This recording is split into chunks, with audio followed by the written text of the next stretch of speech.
TV Thursdays this fall. Television's most enterprising news program, Dateline NBC, is next. It's Tuesday, August 15th, 1995, and this is Dateline NBC. Tonight.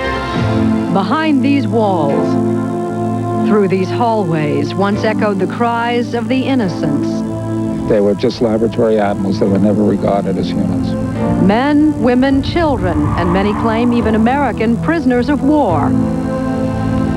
At this camp, at the mercy of one brilliant but mad scientist. They froze me until I was unconscious. Injections. They give us injections. Even performed autopsies on the living, all in the name of science and the search for the ultimate weapon. Tonight, for the first time on television, Sarah James with the full story of Japan's Unit 731, its Doctor of Death, and the secret plan to destroy America, a Dateline exclusive. Who knows better? A day of bombshells at the O.J. Simpson trial. Will Judge Ito step down? What did Detective Mark Furman say about the judge's wife? About African Americans that the defense said should be heard? This court should hear it. This jury should hear it. All of America should hear it. Could it all add up to a mistrial? The latest from Los Angeles. Grab me at the arms and kiss me on the lips. For more than 2 years, Senator Bob Packwood has fought back allegations of sexual misconduct. I'm not going to resign today, tomorrow, next month, next year. Now, new and potentially serious charges that he made inappropriate advances to a minor. Senator, were you at that home in Bethesda that night, as she describes? Senator Bob Packwood in his first primetime interview since the latest allegations. Thousands have been evacuated. Beaches closed from North Carolina to Maine. Hurricane Felix threatens to come ashore. The latest on preparations and the path of the storm. Plus, The Good Neighbors, Dateline's Picture of the Week. Dateline, with Jane Pauley and Stone Phillips, plus Tom Brokaw, Katie Couric, Bryant Gumbel, and Maria Shriver. Dateline continues after this brief message.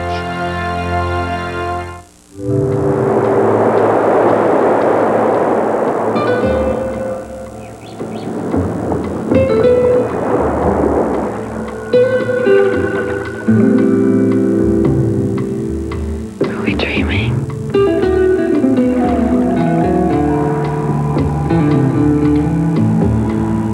Escape. Calvin Klein. Your gift with any $40 Escape purchase. Available at most fine department stores.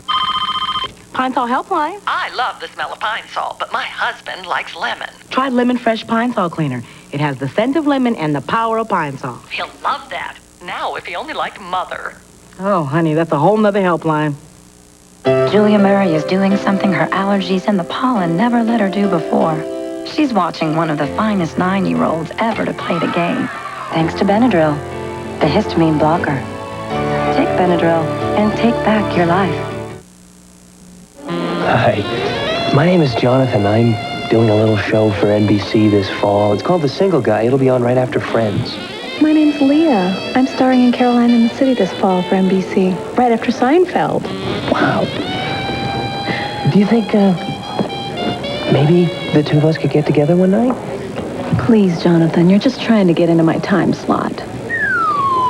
The Single Guy and Caroline in the City, coming to Thursdays this fall on NBC.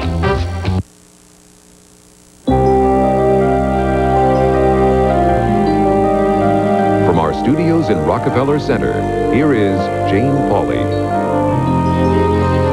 Good evening. It was 50 years ago this week that Japan set the stage for formal surrender to the Allies in World War II and closed an unparalleled chapter in the history of human suffering. Yet even now, few people know that the Japanese committed wartime atrocities on a level some have compared to Auschwitz and Buchenwald, the most notorious Nazi concentration camps. Tonight, for the first time, an American television crew is allowed to visit the ruins and tell the story of Japan's Unit 731. It is a story that was, until recently, secret, made all the more shocking because it involves U.S. prisoners of war, as well as the U.S. government. Sarah James has this Dateline exclusive.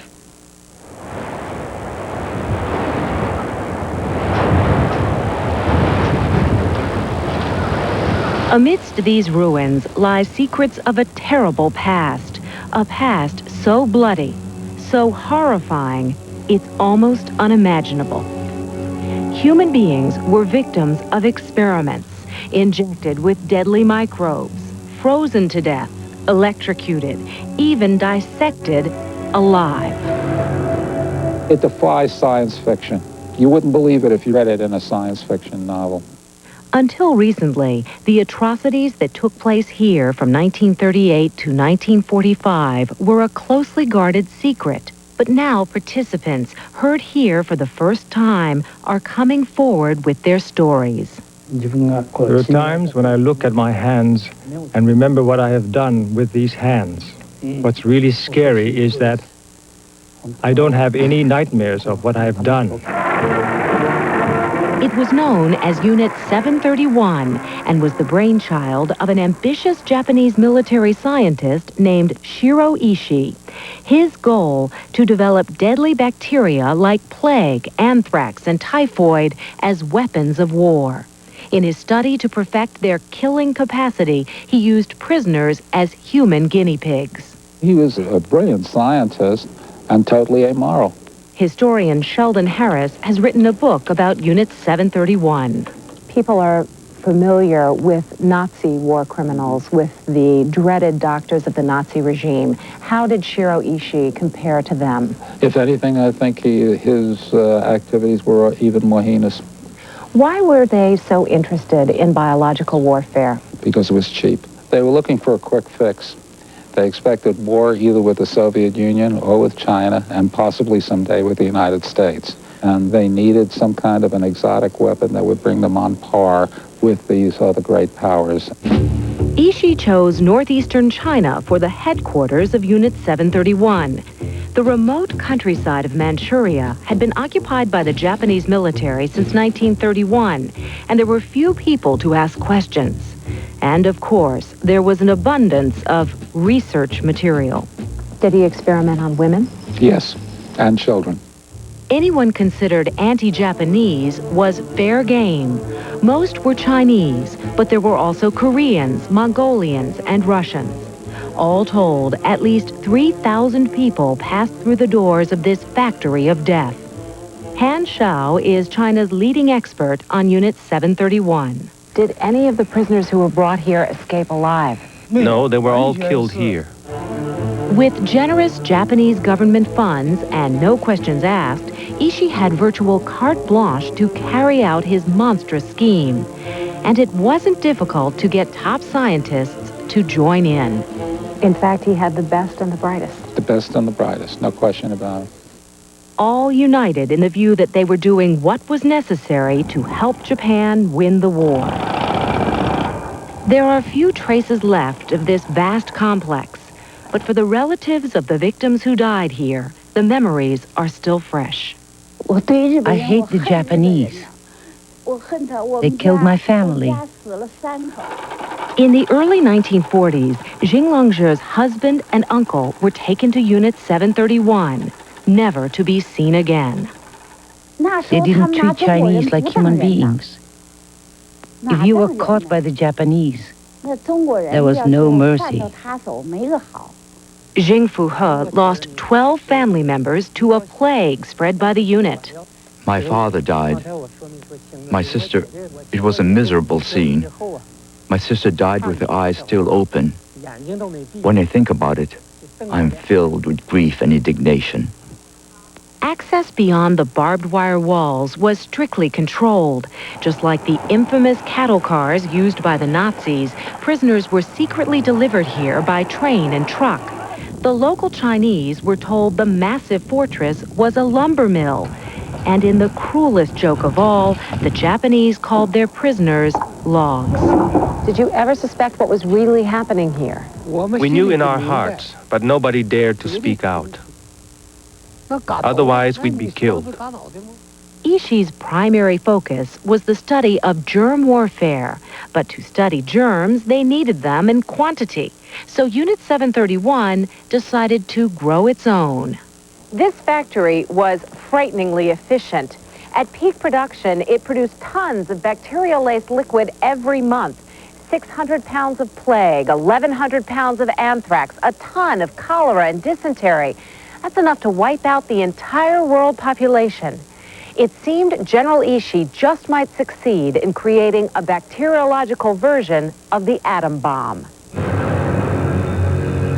Case number 32, remarkable congestion and plenty of bacterial accumulation. Case 73I, more or less remarkable hemorrhages. These meticulously detailed autopsy reports, seen here for the first time, give a hint of how scientists study the most efficient way for germs to invade the body and kill it. Toshimi Mizubuchi was a military training leader there. The doctors would check how the virus brought on symptoms at 1 hour, 2 hours, or 4 hours after the injection. Then they would cut open the body for further inspection.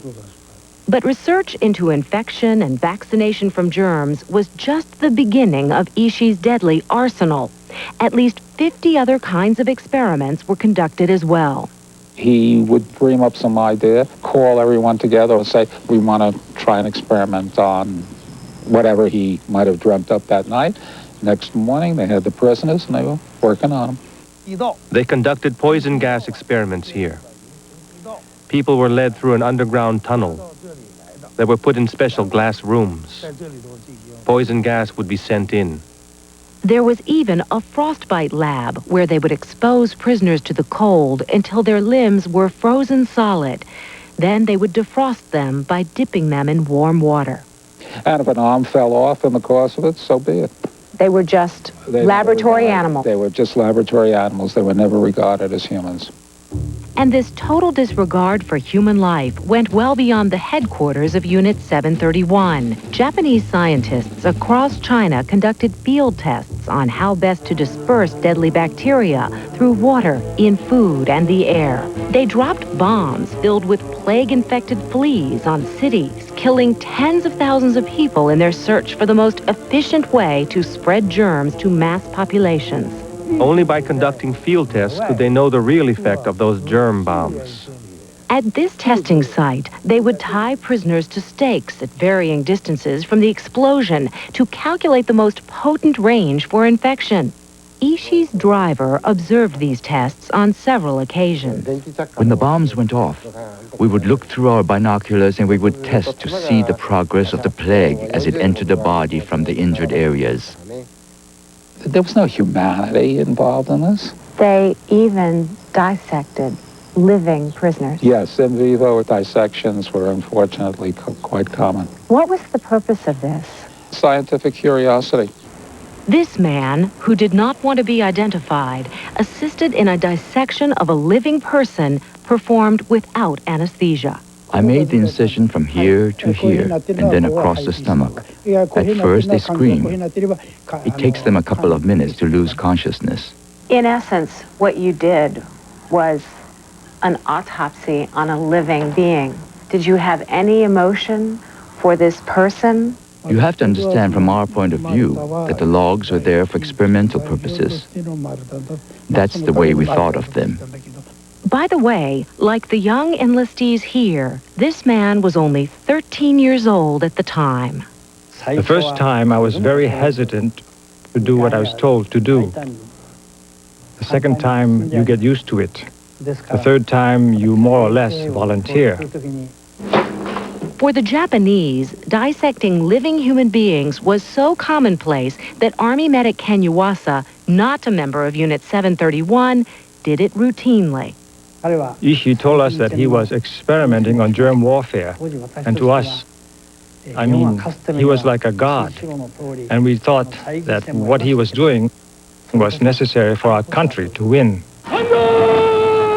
In fact, there are even stories of a bizarre plot to turn germ warfare against the U.S.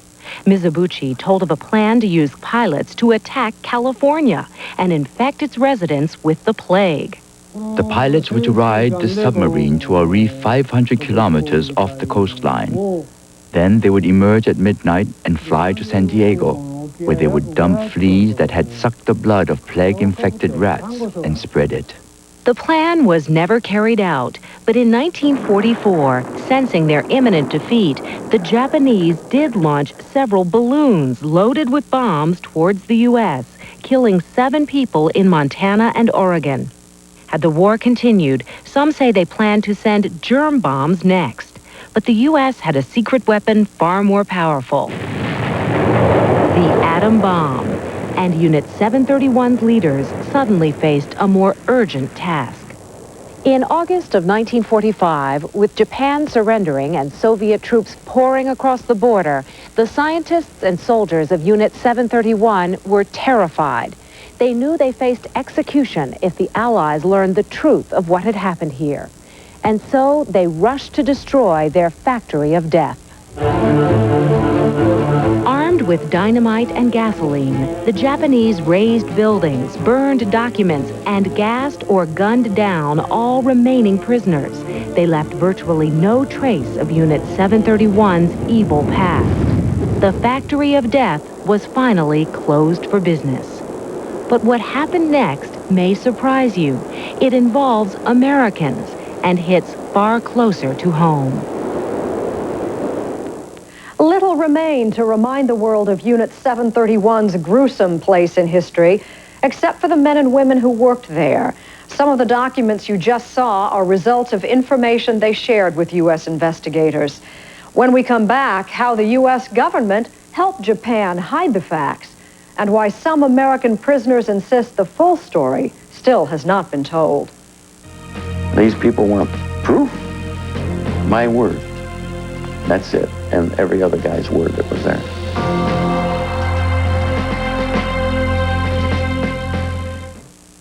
When you walk in, you know that you're going to get something different. People that are working there are also very helpful. Like a little kid in a candy store, they have a little bit of everything. I've been shopping Pier 1 before shopping Pier 1 was cool. They've changed. They're more contemporary. I don't cook, but I do set a cute table, so I get all my dishes and napkins at Pier 1. I like picture frames. They come in different colors, and I'm into that. There's probably something for every room of my house. If you want something to stand out, shop at Pier 1. Pier 1's Basic Changes sale, now through September 1st.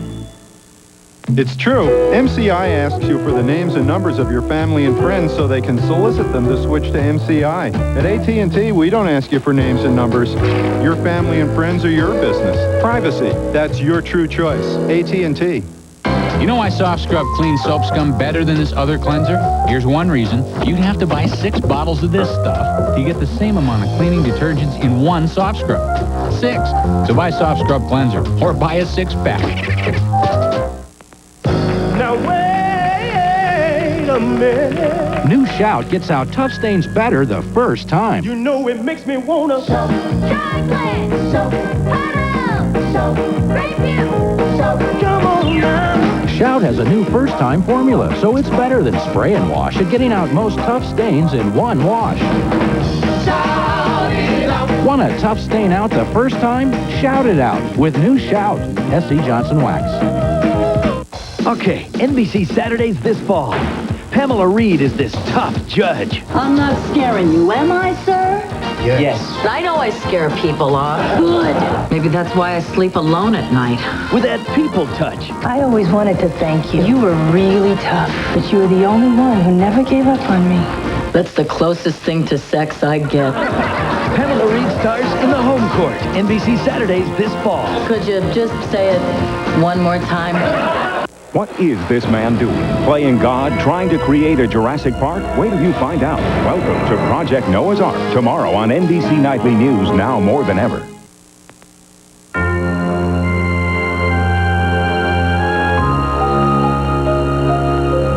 From Studio 3B in New York, here is Stone Phillips.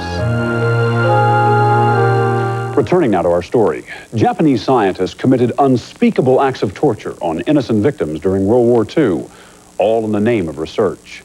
Why then have we not heard of the horrors committed at Japan's Unit 731? And could Americans have been among the victims? Japan may know the answers, but another government may also know. the U.S. government. Once again, here's Sarah James.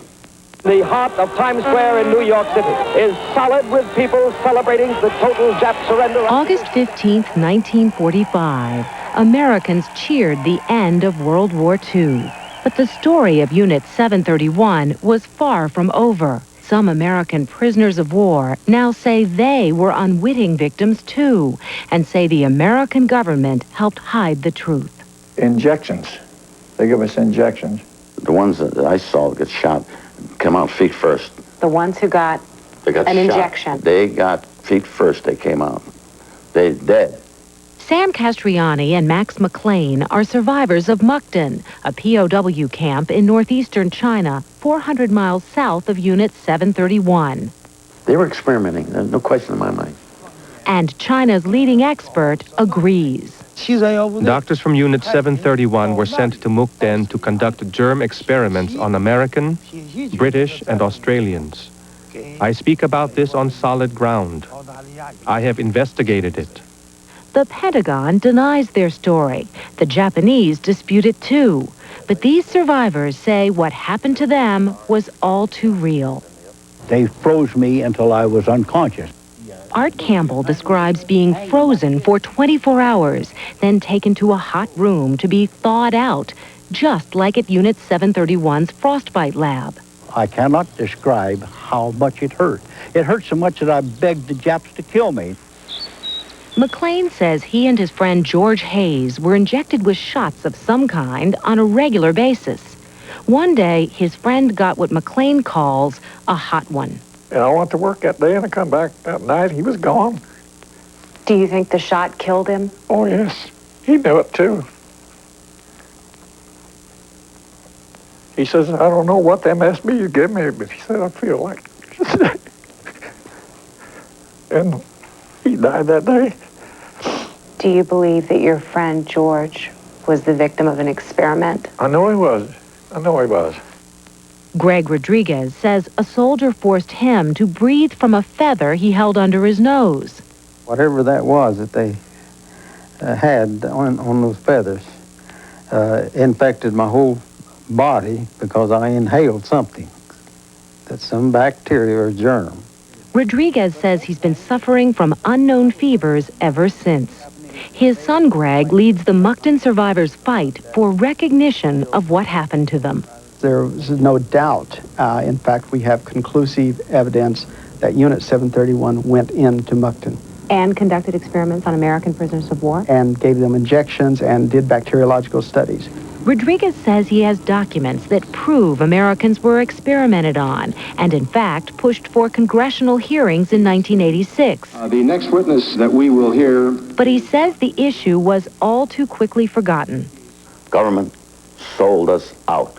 Now we're dying. They could care less. They probably can't wait till we're all dead, so we'll shut our mouths. These Mukden survivors believe the U.S. government is reluctant to fully investigate their claims because of the role the U.S. military played at the end of the war. The United States faced a growing threat from the Soviet Union. In the race for new and more deadly weapons, the research of Unit 731 appeared to be a potential gold mine. Any advantage, any opportunity we had to be superior to the Soviet in military technology, we would take that opportunity. The mastermind of Unit 731, Shiro Ishii, fearing prosecution as a war criminal, was ready to play the Soviet card. If you will give immunity, I can get all the information for you. I would like to be hired by the U.S. as a biological warfare expert. I can give you the advantage of my 20 years research and experience. It was information the U.S. badly wanted, and as some Nazi scientists did, Ishii figured out how to trade secrets for freedom. It's amazing. He was one of the most notorious war criminals of the 20th century. But while we know the name Mengele, we don't know as well the name Shiro Ishii. No, everything was covered up. Covered up by the U.S. government? Yes. On May 6, 1947, leaders in Washington sent this cable approving a deal. Recommendation approved. Information obtained from Ishii and Associates on biological warfare will be retained in intelligence channels and will not be employed as war crimes evidence. Everything is stamped top secret. And national security is the key word. Another government memo seems to acknowledge that it was an ugly deal. This government may at a later date be seriously embarrassed. However, this information is of such importance to the security of this country that risk of embarrassment should be taken. Not one American, military, legal, scientific, said, this is terrible. At the Tokyo war crimes trials in the late 1940s, there was no mention of Unit 731, Shiro Ishii, or any of his associates. In fact, they would become Japan's scientific elite. This man, Dr. Hisato Yoshimura, would use his expertise as head of the notorious Frostbite Lab to assist Japan's Antarctic explorers. This man, Dr. Ryoichi Naito, who injected horse blood into humans, would create a multi-million-dollar blood plasma company. And Shiro Ishii? The man who supervised the murders of thousands of people died not in prison, but at home, of throat cancer at the age of 67. Right before he died, he converted to Christianity. They should have been prosecuted, persecuted, hung, or whatever. They got all scot-free. And our government should have never made that kind of a deal. Despite government memos which would seem to prove otherwise, the Pentagon still says there is no official evidence that Ishii and his men were granted immunity. As to whether American POWs were victims of Unit 731, a spokesman issued this statement. Repeated investigations failed to reveal sufficient evidence to support their claims, much of it consisting of anonymous letters, hearsay, affidavits, and rumors. Historian Sheldon Harris has painstakingly researched the claims of the Mukden survivors, but says he's been unable to find any proof that they were victims of human experimentation. Not one of those 1,800 survivors, when they were liberated, mentioned anything about human experimentation. This has all emerged in the last 10 or 15 years as people get older, as their memories fade. What would you say to an American who says to you, there is no question in my mind that you suffered dreadfully, but I'm not sure I can believe that there were medical experiments? These people want proof. My word. That's it. And every other guy's word that was there. That's all we have. And the American POWs aren't likely to find support from the Japanese government, which steadfastly refuses to acknowledge that Unit 731 even existed. Embassy spokesman Seiichi Kondo. The government has not acknowledged Unit 731 or its atrocities, nor has it apologized for it. Officially, not yet. Why not? Because we haven't found sufficient official document yet. How can that be the case, Mr. Kondo, when so many Japanese who took part in the crimes at Unit 731 have come forward? How can the government not acknowledge what happened there? We need some more official documents so that we can come up with official statement. So it needs some more time, maybe. If any information is forthcoming, it may come too late for the Mukden POWs. Our government has betrayed us, and they have condemned us to a life of uncertainties.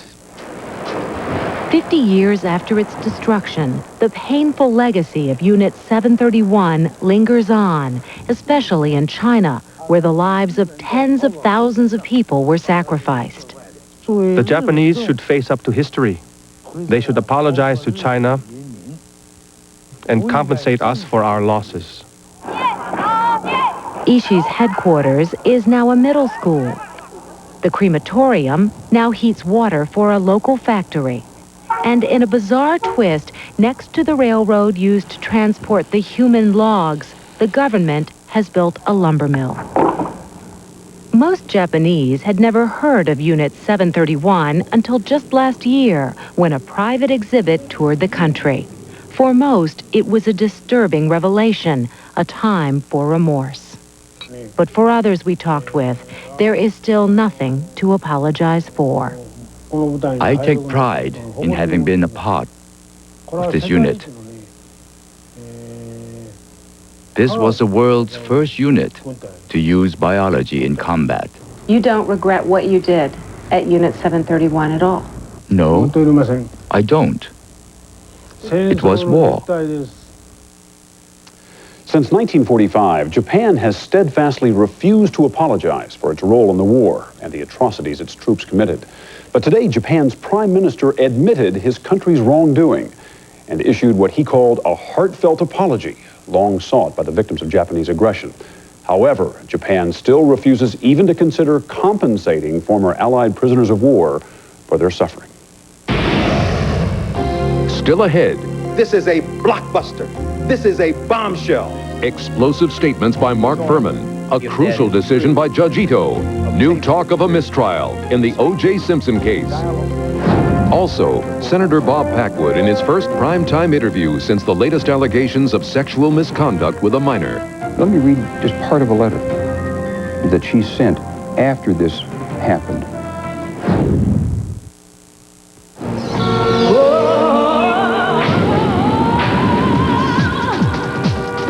Now that's blonde. And this is red. For color that'll captivate the world, there's a new Ultras. Ultras now has Ultra Color Care, the best conditioner of any hair color. I'll never have color like that. Oh, yeah? For the most brilliant color imaginable. Now that's uplifting. That's the power of color. New Ultras from Clairol.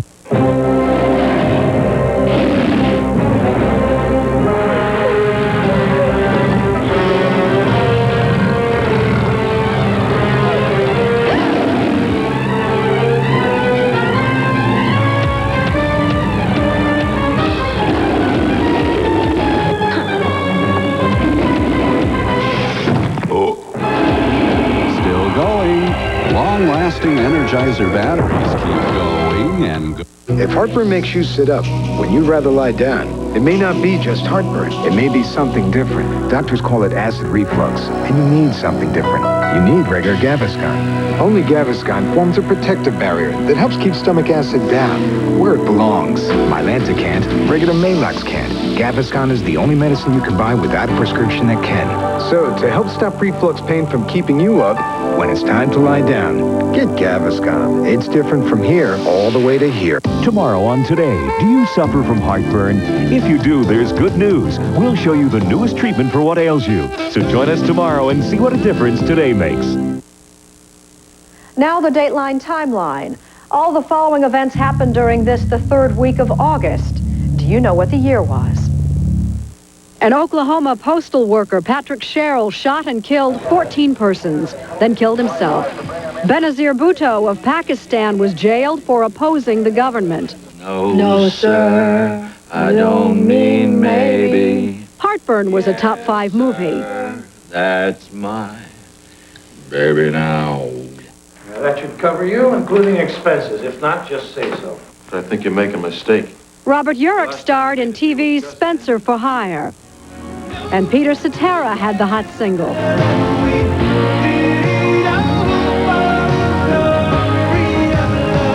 All right, what year was it? 1984, 1985, or 1986? The answer when Dateline continues. A steamy Danielle Steele novel comes to NBC. A behind-the-scenes look at the forbidden side of Hollywood. Danielle Steele's Secrets, NBC Saturday. Shannon Miller, two-time defending world champion. Dominique Dawes, defending national champion. They lead the field at the U.S. Gymnastics Championships this weekend on NBC. The effects of Hurricane Felix are already being felt near home. The Franklin Institute forecast tells you what to expect as Felix gets closer. And could one of our area's favorite attractions be pulling up roofs and heading out of town? Plus, can you really get a professional-looking car wash in your own driveway with this? Paul Moriarty gives you an inside look at what it takes to get your car sparkling. Is this a cleaning dream? Coverage you can count on. Coming up at 11 on KYW News 3. You arrive home. You'll have a security gate to open and a garage door. Then you have to find the house lights. With Infinity's remarkable i30, you can get the Homelink transmitter that lets you do these things from the safety of your driver's seat without the bother of remote controls. How much does a luxury car like this cost? Would you believe around $30,000?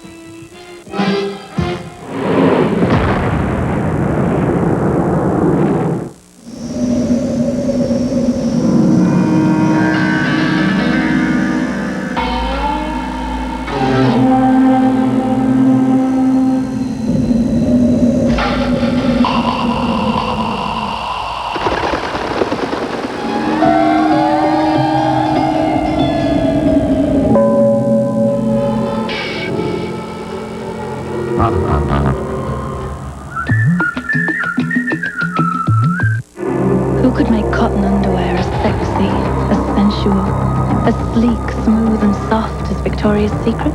Nobody. Victoria's Secret cotton underwear. Nothing sexier. Victoria's Secret for every day and every night.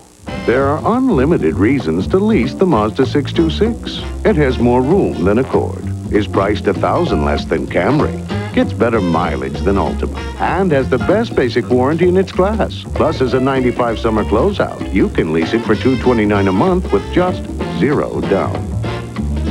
Hey, that $0 down lease isn't unlimited. It ends soon. What's the deal?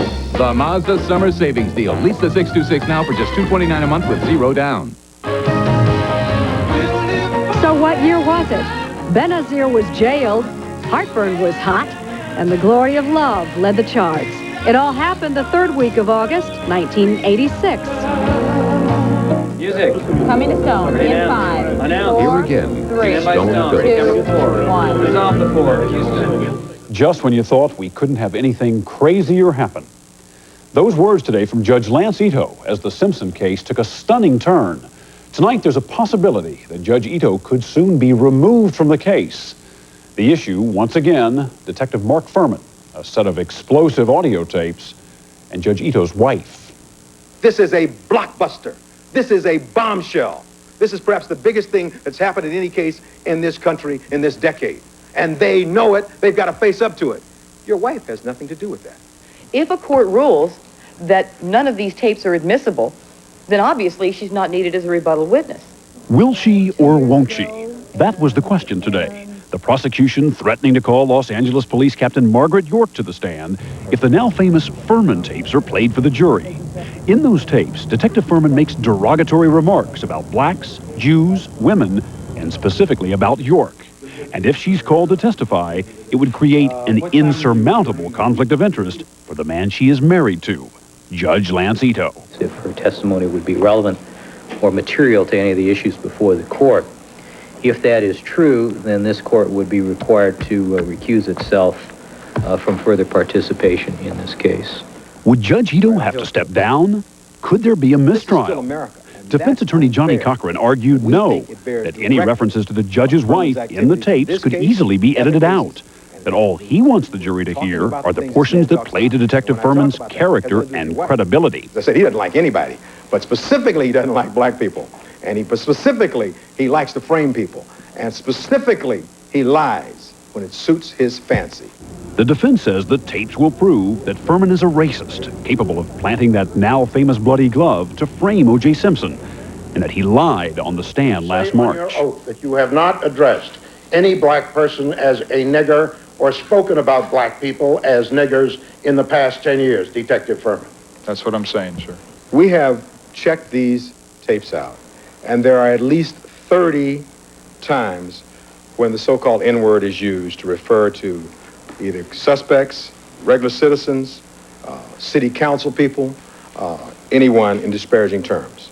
There are at least 17 instances in these tapes in which Furman, Detective Furman, admits or approves of planting, manufacturing evidence, lying, or covering up police misconduct.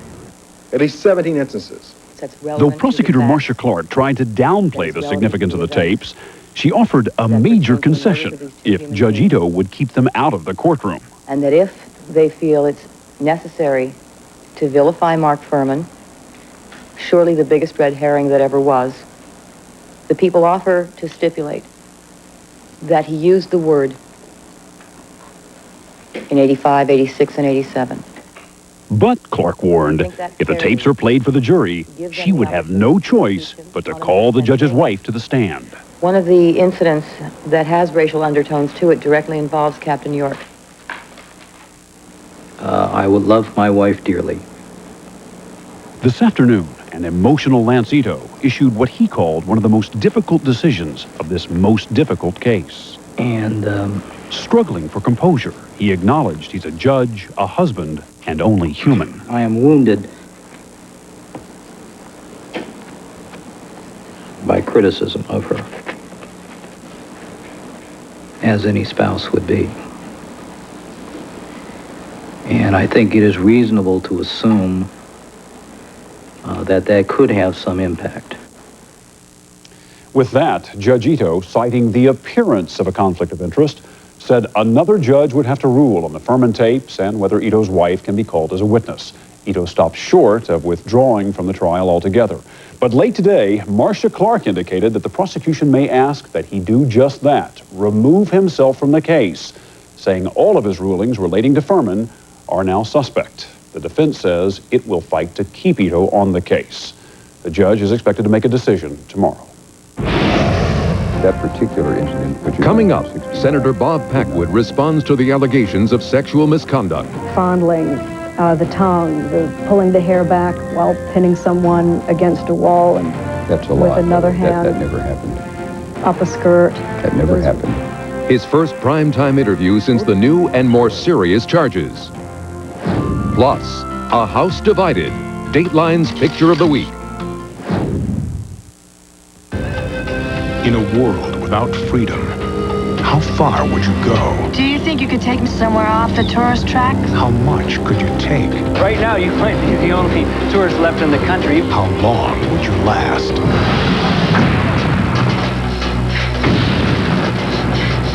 Castle Rock Entertainment presents Patricia Arquette in a John Borman film, Beyond Rangoon, rated R, at theaters August 25th. You've been running all summer. To McDonald's from McDonald's. To McDonald's from McDonald's. Because every time you run in and play McDonald's Olympic Games giveaway, you could win one of 100 trips to the 1996 Olympic Games. Just supersize your extra value meal for 39 cents more. Everyone gets something. You'll always get at least $5 off a pair of Reebok shoes from Foot Locker, which should keep you running. To McDonald's from McDonald's. To McDonald's from McDonald's. Have you had your break today? Hey, take a look at this. I'm hungry. We're almost through. The vending machine is calling. Oh, I have Quaker rice cakes. Rice cakes? Oh, I love caramel corn. Well, who doesn't? These are good. Fat-free and 50 calories. I parade or wash. And you keep these in your desk? Oh, stay away from my desk. Fat-free Quaker rice cakes. Some things are too good to keep to yourself. NBC Wednesday. See what your future has in store for you. Amazing. Your car will drive itself. Your house will have a brain. Amazing. The office of the future. The ultimate TV set. Amazing. From cyberspace to outer space, we've seen the future, and it's cool. LL Cool J hosts Amazing things to come. NBC Wednesday. Coming up later on The Tonight Show, don't just sit there and stew. Have some fun with Bob Newhart and Don Rickles on vacation in China. Plus, Michael Bolton's debut of his latest single, a headline special delivery. What the heck were they thinking? And a courtroom candid camera that's, The Tonight Show, America's #1 late night show tonight.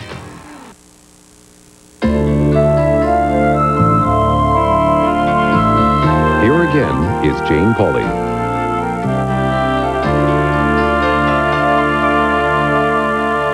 Senator Bob Packwood. Chances are, if you know his name, it's not because he's chairman of the powerful Senate Finance Committee, helping Majority Leader Bob Dole pilot his welfare reform proposals through Congress.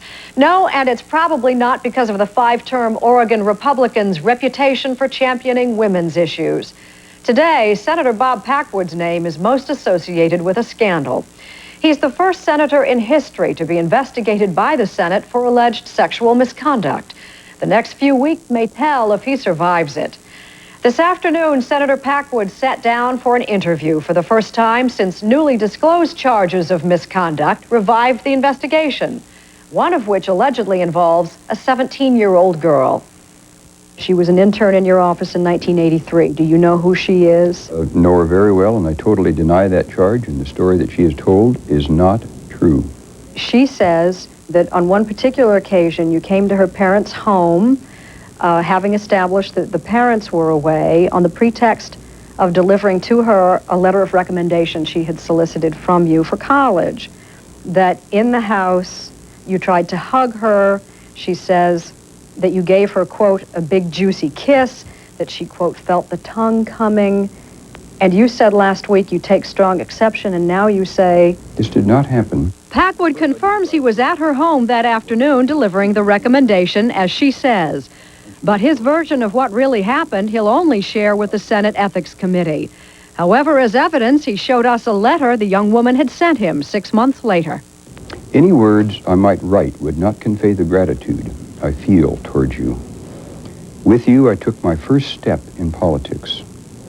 And unlike many other interns, I was not disillusioned, but inspired. Thank you again, Senator Packwood, for everything. I hope all goes well with you. Fondly. Why do you write a letter like that if you felt you had been so abused? I remember her. She was a good intern. She was a good worker, didn't complain, would do any tasks that we give her. But I'll say again, Jane, would you send a letter like this to somebody that had totally disgusted and offended you? Senator, I have to make a confession. My dear departed father, who was known as someone who wouldn't hang up on an obscene phone call, or he was so nice, probably raised a daughter who would have written such a letter. But that doesn't say whether that explains her letter or not. Late this afternoon, the former intern's attorney, W. Neil Eggleston, responded. He told Dateline, quote, she gave her evidence under oath in a deposition to the Ethics Committee. She told about the event in enormous detail. If Senator Packwood is going to be disputing what this person and the other 20 or so women say, he should do so at public hearings, not press releases and vague denials through the press. It was about a year and a half ago. You said this to an interviewer, quote, without a hearing, 30 years of a public career and all my accomplishments are forgotten. So I ask you, without a hearing, aren't 30 years and all of your accomplishments forgotten? There's nothing more I have to say. I'm sure there's nothing more the accusers have to say. And I guess, again, my overwhelming desire now is just to get this over with and get on with life. But the past must be dealt with first.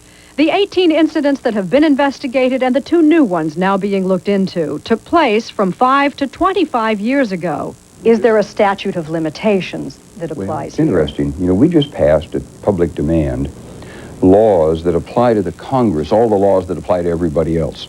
If that were the case, none of these charges would be brought against me.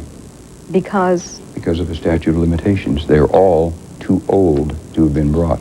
Perhaps this is what the investigators, the members of the committee, found compelling, how, in their totality, how similar they were, how kind of weirdly similar they were. The tongue was mentioned 6 times. The words like forced, pinned, chased came up 5 times. Grabbed, fondled, squeezed, pulled came up 13 times. The pulling the hair back while pinning someone against a wall and that's a lie. with another hand. That never happened. Up a skirt. That never happened. He says that story was told by a former Portland staffer, now a Democrat, that her story has grown with the telling over the years. Senator Packwood either does not remember or disputes the facts of most of the 17 women's complaints. So you have apologized, but to whom and for what? If I did the things that people said I did, I've apologized. I wish I could remember, because I was a binge drinker, and I would have blackouts. The next day, I could not remember. I'm not talking about these incidents. This is when I was married. I'm not married now.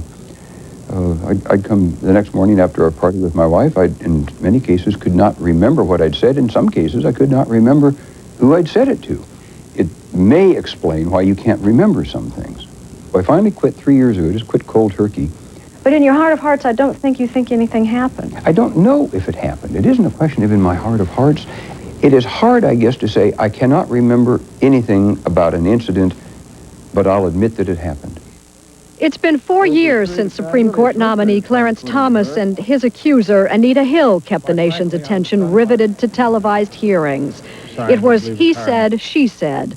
Whom do you believe? But in this case, a bipartisan ethics committee has said unanimously in what amounted to an indictment of Senator Packwood that there was substantial, credible evidence of a pattern of sexual misconduct.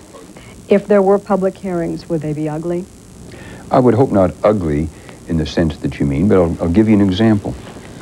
The woman who was the volunteer who continued to be my chair all through the 1980 and then worked as a volunteer 81, 82, 83 to 45, 86, she has said in the press she never did any work for me after 1980.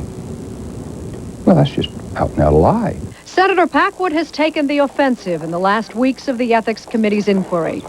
A spokesperson for the 17 accusers told Dateline Tonight that the committee has already reviewed all the issues that Packwood has raised. Senator Alan Simpson says of your accusers, and do you agree, they are going to have their lives examined as they never have before? If you bring another person down, you subject yourself to the same scrutiny. I have no idea what would happen in an open hearing. The Ethics Committee members ask questions. Would they be curious about some woman who had actually lied to them? Senator Simpson said, this is not a threat, but it does carry an intimidation factor that one should be prepared to see one's reputation scrutinized very closely. We're not trying to make somebody drop out of the case, but heavens, are we prohibited? Are we going to be accused of intimidating people if we ask them, is this the complete story? How do you feel about the members of the Senate Ethics Committee? 6 individuals, 3 Republicans, 3 Democrats. If I would have any disappointment, it is not with the committee so much as the fact that people that I gave the Ethics Committee names to call and statements that would have shed a different light, they never called. Just to repeat the question, if you're confident that your accusers' stories will be a little porous based on contradictions like you've described, why don't you relish the opportunity to face the accusers and regain the reputation with the general public that to all appearances you have regained among especially the Republican side of the aisle in the U.S. Senate? Because if this were 2 years ago, I would say yes. Now my desire is to get it over and not have another, who knows, 2 months, 4 months, 6 months, 8 months. The Ethics Committee says there were 264 witnesses they interviewed. Can you conceive how long a trial this would be? I mean, the O.J. Simpson trial would pale in comparison. If the incidents happened as they were described, would you concede that that is gross, foul, sexual misconduct? Many of the incidents as described, I would say yes. Some of them, I would say no. There has been an unrelenting drumbeat asking you to resign. I've been asked to ask you that by constituents in Oregon. Senator, why don't you retire as gracefully as possible to private life? Jane, first, I'm not going to resign, and not on this program, not tomorrow, not next week, not next year. What do you think are the chances that you will be expelled from the Senate? Let me ask you to weigh one incident in the last 12 years, 6 of these a quarter of a century or more old, and the only time we have expelled people from the Senate is for treason. Are they comparable? I don't think so. Have we reached the place where somebody can come 20 years later and say, he kissed me, and you say, throw him out? I hope that is not our standard. In its 2.5-year investigation, the Senate Ethics Committee spent 1,000 hours interviewing 264 witnesses and producing 16,000 pages of documents, much of which will be released to the public once the investigation concludes, sometime in September. Coming up next, after roaring through Bermuda, Hurricane Felix turns its high winds and wet weather toward the East Coast. An update from the path of the storm. Plus, love thy neighbor. Dateline's Picture of the Week. Dateline will continue after this message from your local... Felix's power is already being felt at the Jersey Shore. The Franklin Institute forecast tells you how bad it could get. And find out what caused an inferno that destroyed a Delaware mansion. Coverage you can count on, coming up next on KYW News 3.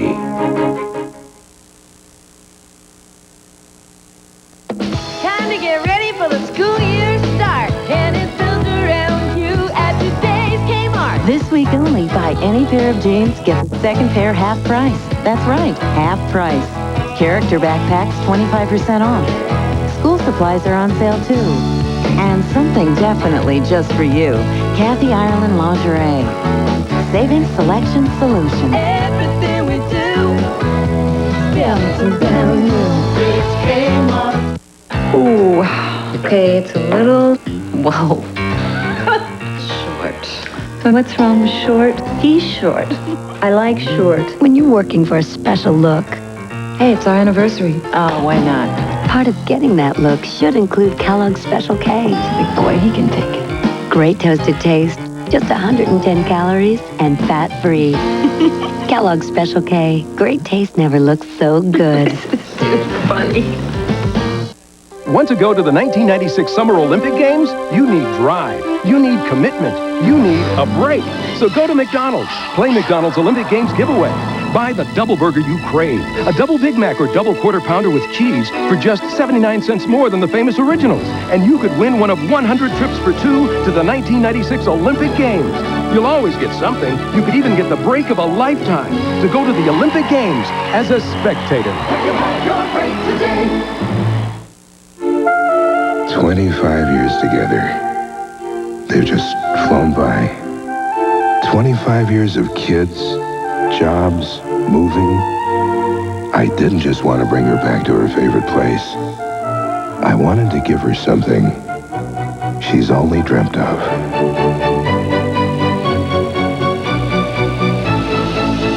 The 25th anniversary diamond necklace. Tonight, thousands of people have been evacuated and warnings have been posted along the eastern seaboard as Hurricane Felix begins to make its way toward the coast. NBC News meteorologist Joe Whitty joins us now with more on the path of this storm. Joe, what's the latest? Stone still holding at 80 miles an hour, but this is a critical period, the next 24 to 36 hours. The storm is wobbling towards the Carolina coast. Hurricane warnings are posted for Virginia and North Carolina. But we think the storm may slow down because of a developing high-pressure area over the eastern seaboard. As it does, it's going to be passing over those warm Gulf Stream waters of 84 degrees, and that means it has a chance to pick up some energy from those warm waters. This storm could become stronger. Right now, we're thinking landfall around midnight on Wednesday, but we have to track it very closely. This is obviously a dangerous storm, but not in the category of an Andrew or a Hugo, at least not yet, is it? No, no way. Andrew was packing winds 160 miles an hour, Category 4, Category 5. Doesn't get much stronger than that. This is a Category 1, may become a Category 2. Could it go beyond that, do you think? Don't think so. It's likely to move on shore and begin to dissipate, but we have to watch it very carefully. Okay, NBC News meteorologist Joe Whitty, thank you. Jane? Now here's Tom Brokaw with a program note. Thanks, Jane. Tomorrow, what is this man doing? Playing God? Trying to create a Jurassic Park? Wait until you find out what we learn. Welcome to Project Noah's Ark. That'll be on NBC Nightly News tomorrow. Stone? Thanks, Tom. Now let's take a look at one of the stories we're working on for Dateline Wednesday. He's going through the back! He's going through the back! There has to be an easier way to make a living, but this bounty hunter would have none of it. You ever feel sorry for these people? Maybe once or twice. Take them right over to corrections? He brings bail jumpers back alive. The story on Dateline Wednesday. Finally tonight, if it works for towels, why not houses? From Grand Forks, North Dakota, our picture of the week. He has his, she has hers. After 47 years living under one roof, Jake and Blanche Pasa now live under two. They say they're simply happier living in separate houses next door to each other.